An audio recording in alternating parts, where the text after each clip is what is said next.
My wife texted. I want to divorce all communication through my lawyer, I replied, understood. Then I canceled her credit cards, cut all financial support. 72 hours later, her lawyer was frantically calling me. I-42 meters I'm still processing but mostly just operating on. Autopilot feels weirdly calm. 3 days ago, Tuesday afternoon, deep in work spreadsheets, my phone buzzed. My wife, Olivia 39F text was short, brutal. Olivia Ethan. I want to divorce. Please direct all future communication through my lawyer Mr. Peterson. His contact details will follow. 15 years of marriage ended via text. No warning. We'd had dinner the night before. Talked weekend plans. Normal. Nothing suggested this. I stared at it for maybe 5 minutes. Shock, anger, all there. Simmering below. Surface level. Cold clarity, she set the terms. Lawyers only my reply understood. Then practicality took over. Legal channels meant informal marriage arrangements were instantly void. We always kept our main finances separate for day-to-day stuff. Learned that lesson from my parents, messy split. She had her personal account. I had mine credit cards. Olivia had supplementary cards on my accounts, not joint ownership, just authorized user status. I granted logged into banking apps. Cards cancelled, reported user no longer authorized done allowance. I transferred her a monthly sum to her personal account for discretionary spending. Logged into my bank, cancelled. The recurring transfer, effective immediately, shared subscriptions, Netflix, Prime, etc.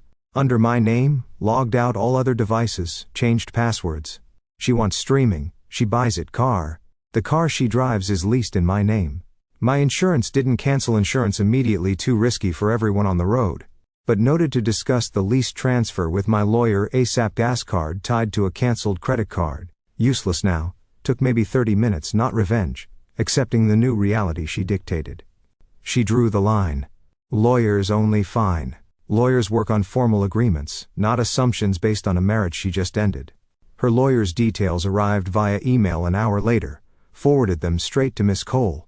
Top divorce attorney, a colleague recommended. Emailed Miss Cole. Received text. Demanding divorce lawyers only complied. Need immediate counsel on next steps. Asset protection, advise retainer. Finished my work project. Went home. House was empty. She must have packed while I was out. Slept surprisingly fast. Forward, 72 hours. Friday afternoon. Unknown number rings, had a feeling. Hello? Is this Ethan last name? Sharp, impatient voice? Speaking. This is, Mr. Peterson. I represent Olivia. Olivia is last name. My client is experiencing some difficulties. Level voice. Her cards declined. Funds cut off abruptly, highly irregular. Mr. Ethan last name.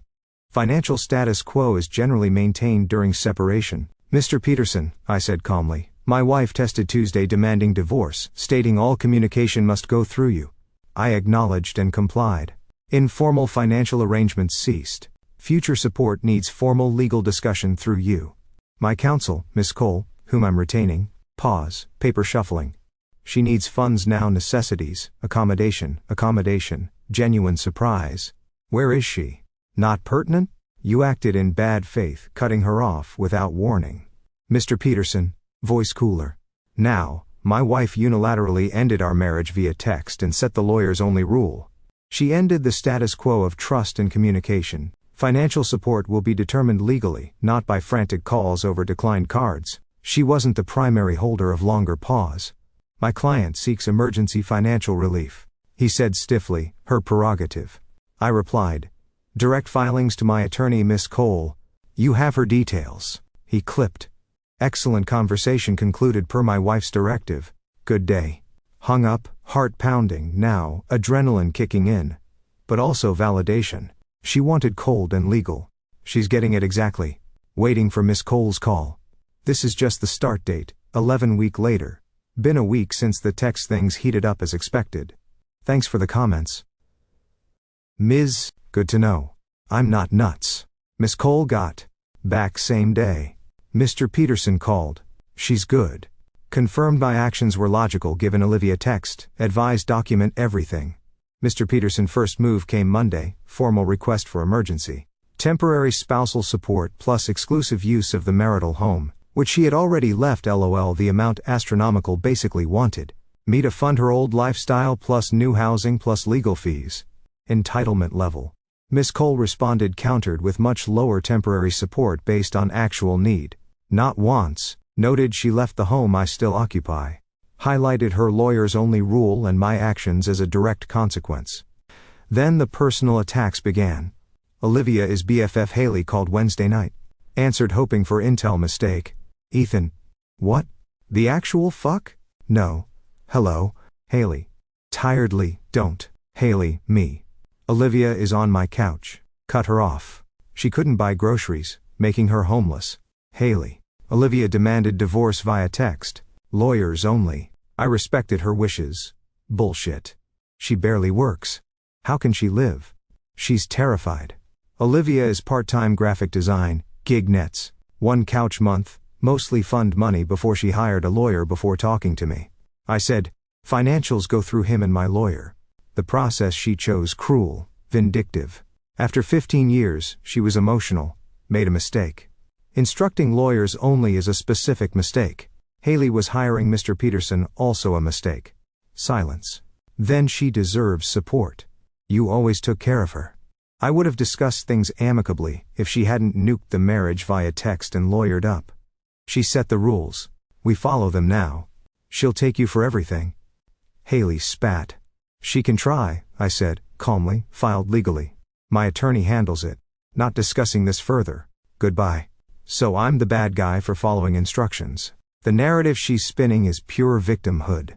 Also got a bank alert yesterday. An attempted withdrawal from an old savings account. Turns out there was one joint account. We'd opened ages ago and completely forgotten about. It wasn't part of our active finances. It only had about $500 left in it. Olivia apparently found the debit card and tried to drain it. Bank flagged the sudden activity on the dormant account, went straight there, explained. The pending divorce, froze the account, pending legal agreement, not about the money. It's the attempt while her lawyer screams bad faith at me. Miss Qley says this actually helps us. Shows Olivia isn't just passively waiting, but actively trying back channels outside the process she demanded. Waiting for the emergency support hearing court date. Olivia still couch surfing at Hale is Mr. Peterson must be realizing his client. Expected a blank check, not reality, feeling less shock, more grim determination. This is gonna suck. Date 23 weeks later, it got dirtier. Shocking, I know. Had the emergency support hearing last week. Olivia, was there looking stressed? Avoiding my gaze? Mr. Peterson argued she was destitute, victimized by my malicious actions. Miss Qley calmly presented text. Olivia initiated lawyers-only bank statements, showed I canceled supplementary cards allowance tied to my accounts after the text proof. I still paid mortgage utilities, lease insurance, major fixed costs. Evidence, her attempt to drain the dormant forgotten joint account. After demanding lawyers, her income showed her part-time earnings prove she wasn't destitute, just missing discretionary funds. Judge wasn't buying Mr. Peterson drama. Asked Olivia why no prior discussion. She mumbled intimidated. LOL, I'm not. Judge seemed skeptical. Result. Temporary support ordered way closer to our figure than theirs. Enough for basics contribution to legal fees, but zero funding for her old lifestyle. Judge basically told Olivia her own actions, the text count drain attempt, contributed to her current situation, dodged a bullet, felt like they weren't done this week. The real game started. Dirty trick number 1, call for my HR anonymous. Complaint, alleged misuse of company resources for personal legal stuff. False use personal devices / email only, and erratic behavior, suggesting instability. Thankfully, my boss knows me. Complaint was vague. HR checked logs. Quick chat with me, calmly explained basics, dismissed it. Clear attempt to mess with my job. Low. Miss Qley noted it. Tough to prove anonymous source, but adds to pattern. Dirty trick number 2. Olivia's mother called tears accusations. How could you? She's struggling? Judge unfair. Give her more money. Think of the year she gave you. Same response. Olivia chose this path. Lawyers handle financials, as she requested, can't discuss. Called heartless, hung up, relentless, emotional manipulation. They really thought I'd just keep paying forever. My response, king to logic under fire. Their tactics just clarified the situation. Simply reacting wasn't enough. I needed to proactively secure my position legally and shut down avenues for manipulation, strictly by the book. Miss Qley sent Mr. Peterson a letter.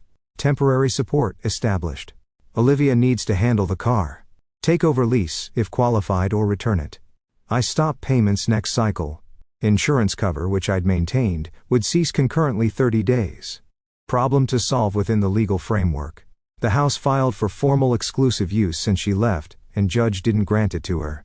Started valuation process for sale, buyout, unlikely given her finances, establishing clear legal control.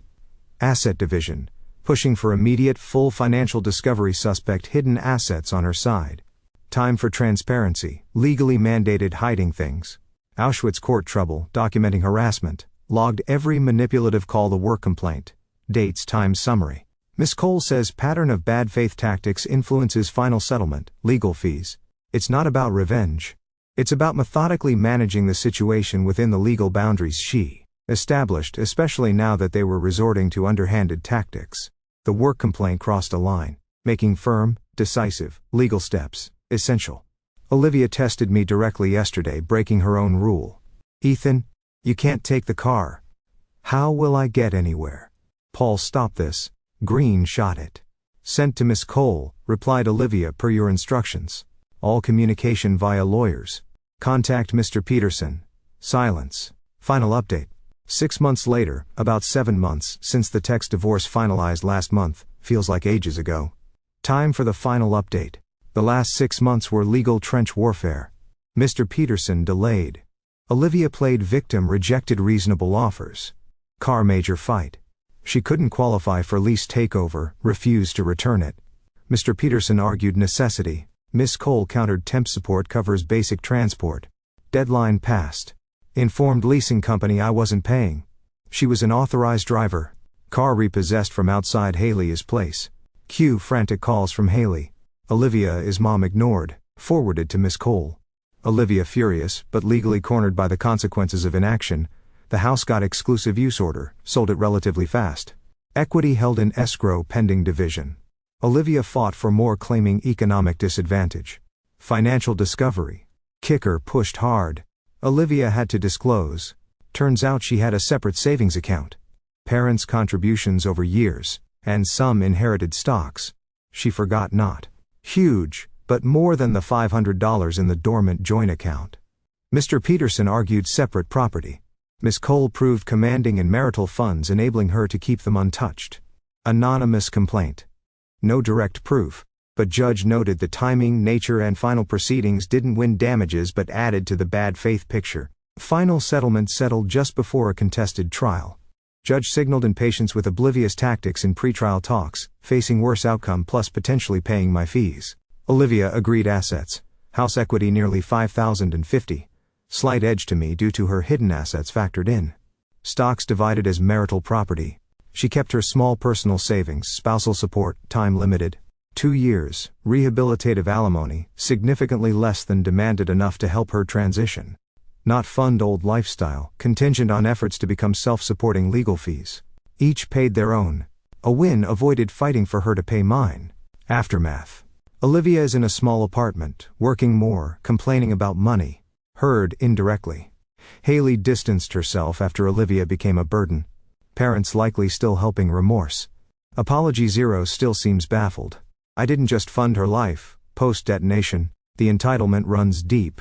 She genuinely felt owed her lifestyle regardless. Me, rough 7 months. Expensive, stressful. But I'm good. Better.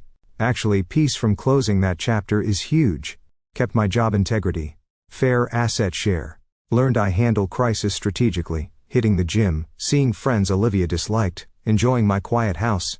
No Hollywood revenge, just steady, grinding consequences of her choices, meeting logical, legal resistance. She wanted formal and legal, got it with all the cold financial reality that satisfaction enough. Thanks for the spaced event, helped immensely, time to move forward.